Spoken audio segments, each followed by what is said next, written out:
नमस्कार सर्वांना. श्री स्वामी समर्थ. स्वागत आहे तुमचं माझ्या यूट्यूब चॅनलवरती. आजचा दिवस तुम्हाला खूप छान, सुखाचा, समाधानाचा जाऊ देत, हीच मी स्वामींच्या चरणी प्रार्थना करते आणि आजच्या या नवीन व्हिडिओला सुरुवात करते.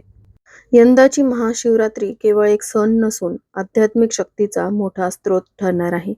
रविवार 15 फेब्रुवारी 2026 रोजी साजरी होणारी महाशिवरात्री अनेक अर्थांनी विशेष आहे. या दिवशी सर्वार्थ सिद्धी योग आणि अमृत सिद्धी हे दोन अत्यंत दुर्मिळ आणि शुभयोग एकत्र येत आहेत.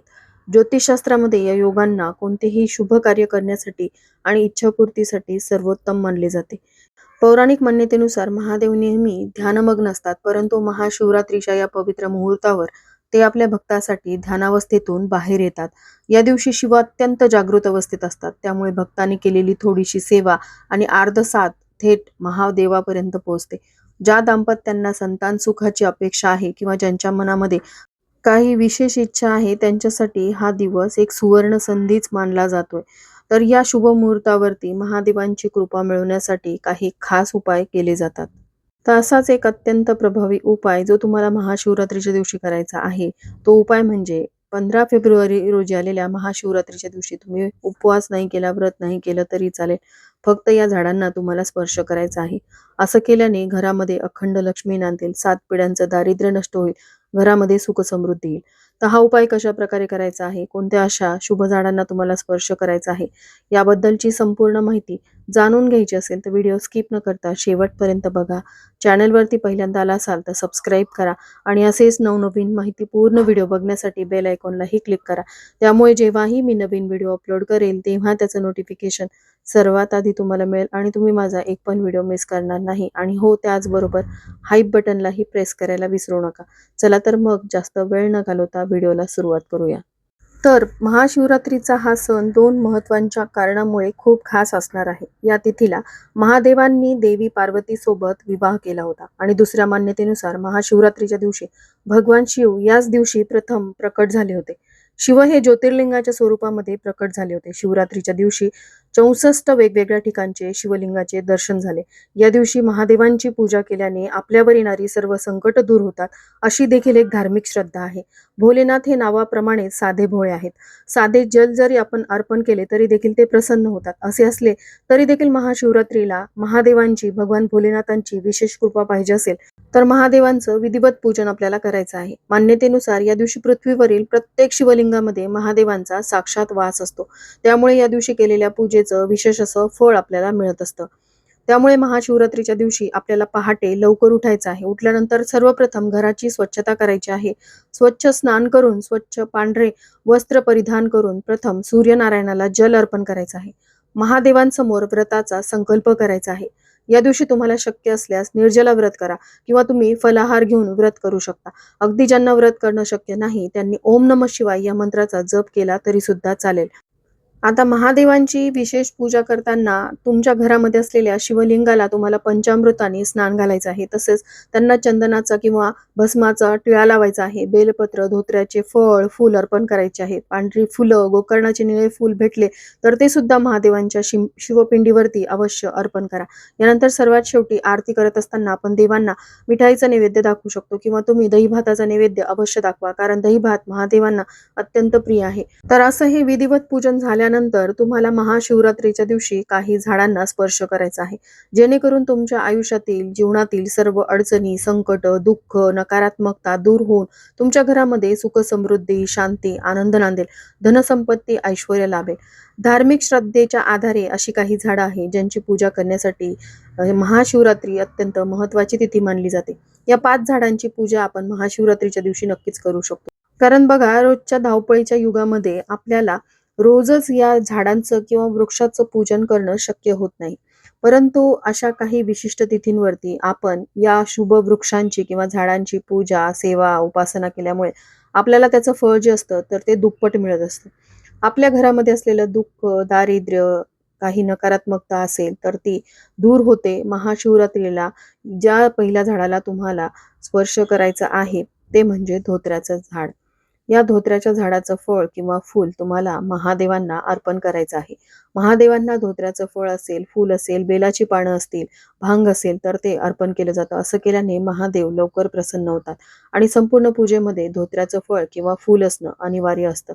हे धोत्र्याचं फळ किंवा फूल तुम्हाला तुमच्या देवघरातील शिवलिंगावरती अर्पण करायचं आहे आणि जर महाशिवरात्रीच्या दिवशी जवळच असलेल्या महादेवाच्या मंदिरामध्ये जाणं शक्य झालं तर तिथे जाऊन सुद्धा तुम्ही हे फळ किंवा धोत्र्याचं फूल जे आहे ते महादेवांना अर्पण करू शकता. महादेवांच्या पूजेमध्ये धोत्र्याच्या फुलाला अत्यंत महत्त्व आहे. हे धोत्र्याचं फूल महादेवांना अर्पण केल्यामुळे तुमची रखडलेली कामं देखील पूर्ण होऊ शकतात. धोत्र्याचं फूल महादेवांना अर्पण करण्यामागे एक पौराणिक कथा देखील आहे. असं म्हटलं जातं की समुद्र मंथनाच्या वेळेस काही वस्तू बाहेर आल्या. त्यावेळेस देव आणि दानवांमध्ये यावरून वाद निर्माण झाला होता. काही गोष्टी देवांनी वाटून घेतल्या, काही गोष्टी दानवांनी म्हणजेच राक्षसांनी वाटून घेतल्या. पण ज्यावेळी समुद्र मंथनातून हलाहल नावाचं विष बाहेर पडलं त्यावेळेस मात्र देव आणि दैत्य दोघांपैकी एकही ते घ्यायला तयार नव्हतं. विष प्राशन करण्यासाठी ते तयार नव्हते. त्यावेळेस देव आणि दैत्य हे विष घेऊन महादेवाजवळ गेले. महादेवांनी संपूर्ण सृष्टीचं रक्षण करण्यासाठी या विषाचं प्राशन केलं आणि घशामध्ये विष सामावून घेतलं. अतिशय विषारी असलेलं हे विष प्राशन केल्यामुळे महादेवांना त्याचा त्रास होऊ लागला आणि ते बेशुद्ध पडले. त्यांना शुद्धीत आणण्यासाठी देव आणि दैत्यांनी अनेक प्रयत्न केले. त्यानंतर त्यांच्या माथ्यावरती ज्यावेळेस भांग आणि धोत्र्याचे फूल अर्पण केलं त्यावेळेस महादेवांना शुद्ध आले. तेव्हापासूनच महादेवाच्या पिंडीवरती भांग किंवा धोत्र्याचं फळ फूल हे अर्पण केलं जातं.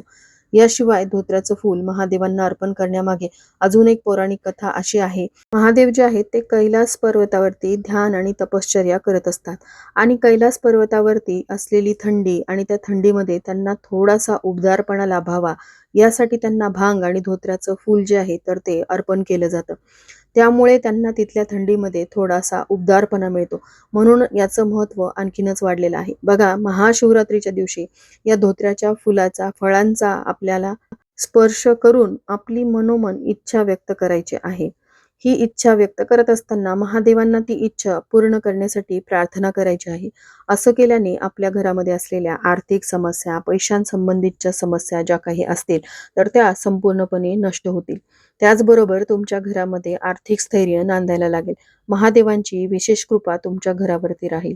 या झाडाचं तुम्हाला विशेष पूजन देखील करायचं आहे.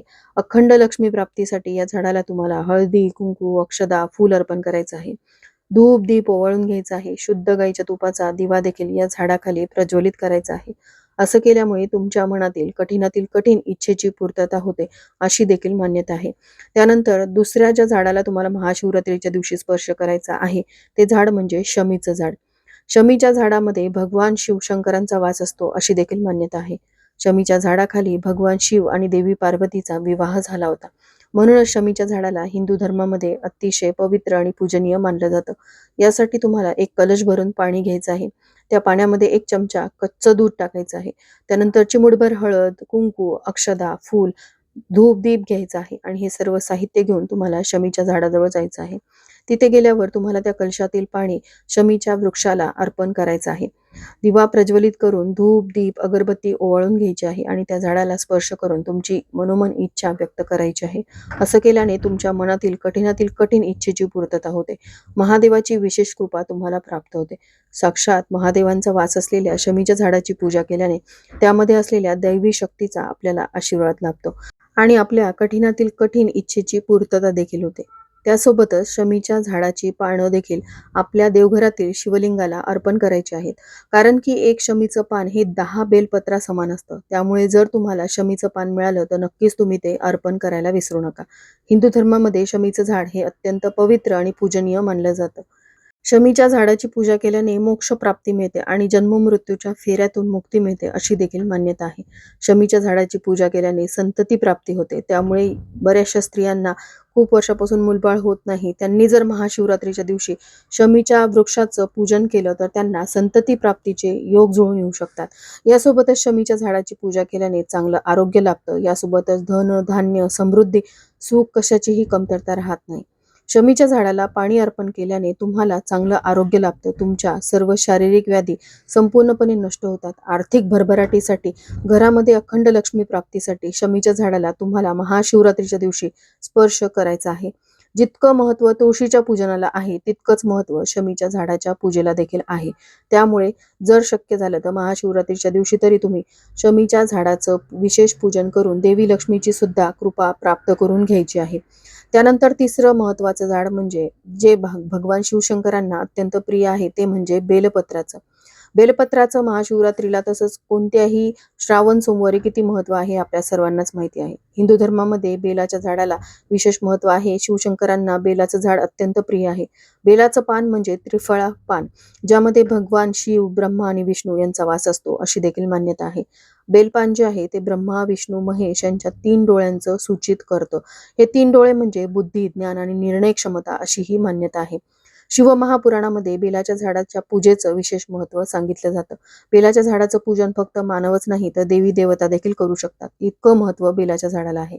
असं म्हणतात की जी व्यक्ती मनोभावे बेलपत्र महादेवांना अर्पण करते, त्याचे सर्व संकट, त्याच्यावर येणारी सर्व दुःख, अडचणी महादेव दूर करतात.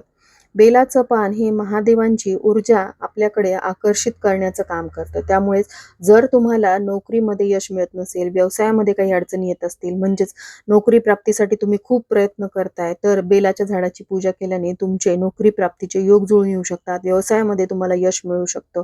त्याचबरोबर अकाल मृत्यूपासून सुद्धा आपलं संरक्षण होत असतं. यासाठी आपल्याला महाशिवरात्रीच्या दिवशी घराच्या आसपास असलेल्या बेलाच्या झाडाचं सुद्धा पूजन करायचं आहे. आता हे पूजन महाशिवरात्रीच्या दिवशी करत असताना थोड्याशा अक्षता घ्यायच्या आहेत. अखंड अक्षता म्हणजेच तांदूळ ते तुम्हाला पाहून घ्यायचे आहेत. कुठेही तुटलेले, फुटलेले तांदूळ तुम्हाला घ्यायचे नाहीत. अखंड पांढरे शुभ्र तांदूळच आपल्याला महादेवांना अर्पण करायचे आहेत. आपण नेहमी तांदळाला पांढरा अर्पण करत नाही, पण महादेवांना सर्व पांढऱ्या वस्तूच अर्पण केल्या जातात. त्यामुळे हे तांदूळ तुम्हाला अखंड पांढरे अर्पण करायचे. तिथे शुद्ध गाईच्या तुपाचा दिवा लावायचा आहे. त्या दिव्यामध्ये कापसाची जोडवात असावी. आता हा दिवा जो आहे तर तो बेलाच्या झाडाखाली तुम्हाला प्रज्वलित करायचा आहे. त्यानंतर तुमची जी कोणती इच्छा आहे तर ती तिथे बसून व्यक्त करायची आहे. त्यानंतर बेलाच्या झाडाला जर शक्य झालं तर 11 प्रदक्षिणा घालायच्या आहेत. त्यानंतर जर पुढचं जे महत्त्वाचं झाड येतं ते म्हणजे औदुंबराचं झाड. औदुंबराचं म्हणजेच उमराचं झाड हे दत्तगुरूंना अत्यंत प्रिय असलेलं झाड आहे. ज्यावेळेस हिरण्यकश्यपूचा वध नरसिंह अवतारामध्ये श्रीहरी विष्णूंनी केला होता, त्यावेळेस त्यांच्या नखामध्ये जी आग निर्माण झाली होती, ती उमराच्या झाडाच्या पानाच्या रसामुळे शांत झाली होती. आणि म्हणूनच उमराच्या झाडाचं जो कोणी विशिष्ट तिथीवरती पूजन करतो, त्याला श्रीहरी विष्णू आणि देवी लक्ष्मीचे आशीर्वाद प्राप्त होतात. त्यांच्या घरामध्ये असलेलं दुःख, दारिद्र्य संपूर्णपणे नष्ट होतं आणि घरामध्ये लक्ष्मी ही स्थिर राहते. सदैव ती नांदायला सुरुवात करते. या झाडाचा संबंध शुक्र ग्रहाशी आहे आणि जो कोणी नित्यनियमाने या झाडाचं पूजन करतो, त्याच्या कुंडलीतील शुक्र ग्रह हा मजबूत होतो. शुक्र ग्रह म्हटलं की धनसंपत्तीशी त्याचा संबंध येतो आणि या झाडाचे नियमित पूजन केल्यामुळे तुमच्या घरामध्ये धनधान्याची कधीही कमतरता भासत नाही. त्याचबरोबर जर तुमच्या घरामध्ये गरिबी असेल, दारिद्र्य असतील, पैशांविषयक काही समस्या कायम राहत असतील, तर तुमच्या कुंडलीमध्ये असलेला शुक्र ग्रह जो आहे तो बलवान करण्यासाठी नियमितपणे जर तुम्ही औदुंबर म्हणजेच उमराच्या झाडाची पूजा केली, तर तुमच्या घरामध्ये असलेल्या सर्व आर्थिक समस्या हळू दूर होतात अशी देखील मान्यता आहे. त्यामुळे महाशिवरात्रीच्या दिवशी आपल्याला औदुंबराच्या झाडाचं विशेष पूजन करायचं आहे. उंबराचं अर्थात औदुंबराचं झाड, त्याच्या सुकलेल्या काड्या देखील होम हवनामध्ये वापरल्या जातात. इतकं महत्त्व उमराच्या झाडाला आहे. ओम शम शुक्राय नमः या मंत्राचा जप करत एक एक उमराची काडी जी आहे तर ती यज्ञ हवन कुंडामध्ये अर्पण केल्यामुळे आपल्या कुंडलीतील शुक्र ग्रह बलवान होत असतो. त्यामुळे आपल्या आयुष्यात असलेल्या अडचणी, दुःख, दारिद्र्य संपूर्णपणे नष्ट होतं. घरामध्ये सुख समृद्धी येते, ऐश्वर्य, वैभव प्राप्ती होते. त्यामुळे शक्य असल्यास महाशिवरात्रीच्या दिवशी तुम्हाला औदुंबराच्या झाडाला स्पर्श आवर्जून करायचा आहे. तसंच या झाडाला नेहमी आपण नियमितपणे जर जल अर्पण केलं, शुद्ध गाईच्या तुपाचा दिवा प्रज्वलित केला, 11 प्रदक्षिणा घालायच्या आहेत. प्रदक्षिणा घालत असताना दिगंबरा दिगंबरा श्रीपाद वल्लभ दिगंबरा या मंत्राचा जप करत तुम्हाला 11 प्रदक्षिणा घालायच्या आहेत. असं केल्याने दत्तगुरूंची विशेष कृपा आपल्यावरती होते आणि धनधान्याची कधीही कमतरता भासत नाही. तसंच आपल्या आयुष्यात असलेल्या कठीणातील कठीण इच्छेची पूर्तता देखील या उपायामुळे होऊ शकते. त्यानंतर तुमच्या विवाहाविषयक काही समस्या असतील, विवाह योग जुळून येत नसेल किंवा तुमच्या प्रॉपर्टीचे वाद सुरू असतील, कचेरीमध्ये काही तुमचे मॅटर आहेत, अशा वेळेस उमराच्या झाडाचं नित्य पूजन केल्यामुळे तुमचे विवाहाचे योग जुळून येतात. त्यासोबतच प्रॉपर्टी संबंधित, जमिनी संबंधित काही समस्या असतील तर त्या देखील दूर होऊ शकतात. महाशिवरात्रीच्या दिवशी उंबराच्या झाडाखाली थोडीशी माती असेल तर ती उचलून आपल्याला घरी आणायची आहे. ती माती जी आहे तर ती आपल्या देवघरामध्ये एखाद्या कागदाच्या पुडीमध्ये आपल्याला दत्तगुरूंच्या मूर्तीसमोर किंवा स्वामींच्या मूर्तीसमोर ठेवायची आहे. यामुळे सुद्धा तुमच्या आयुष्यातील असलेल्या अडचणी, अडथळे संपूर्णपणे दूर होतात. त्यानंतरचं जे महत्त्वाचं झाड आहे, ज्याचं तुम्हाला महाशिवरात्रीच्या दिवशी विशेष पूजन करायचं आहे, या वृक्षाला किंवा झाडाला स्पर्श करायचा आहे, ते झाड म्हणजे पिंपळाचं झाड. या झाडामध्ये साक्षात भगवान श्रीहरी विष्णूंचा वास असतो. श्रीकृष्णाने देखील भगवद्गीतेमध्ये सांगितलं होतं, पिंपळाचे झाड म्हणजे साक्षात मी आहे. त्यामुळे तुम्हाला तुमच्या आयुष्यामध्ये असलेलं दुःख, दारिद्र्य संपूर्णपणे नष्ट करायचं असेल, घरामध्ये लक्ष्मी सदैव नांदावी, घरामध्ये लक्ष्मीने स्थिर वास करावा असं जर तुम्हाला वाटत असेल, तर महाशिवरात्रीच्या दिवशी पिंपळाच्या झाडाला आवर्जून स्पर्श करा. म्हणून आपल्याला महाशिवरात्रीच्या दिवशी पिंपळाच्या झाडाचं पूजन करायचं आहे. भगवान श्रीहरी विष्णूंसोबतच देवी लक्ष्मी देखील या उपायामुळे तुमच्यावरती प्रसन्न होत असते. सुख आणि सौभाग्याची प्राप्ती देखील या उपायामुळे होते. ब्रह्मपुराणाच्या 108 आणि 18व्या अध्यायामध्ये असं सांगितलेलं आहे, की जो कोणी पिंपळाच्या वृक्षाचं नियमित पूजन करतो किंवा शनिवारी पूजा करेल, पिंपळाच्या झाडाखाली दिवा प्रज्वलित करेल, त्याच्यावरती शनिदेवांची अवकृपा कधीही होणार नाही.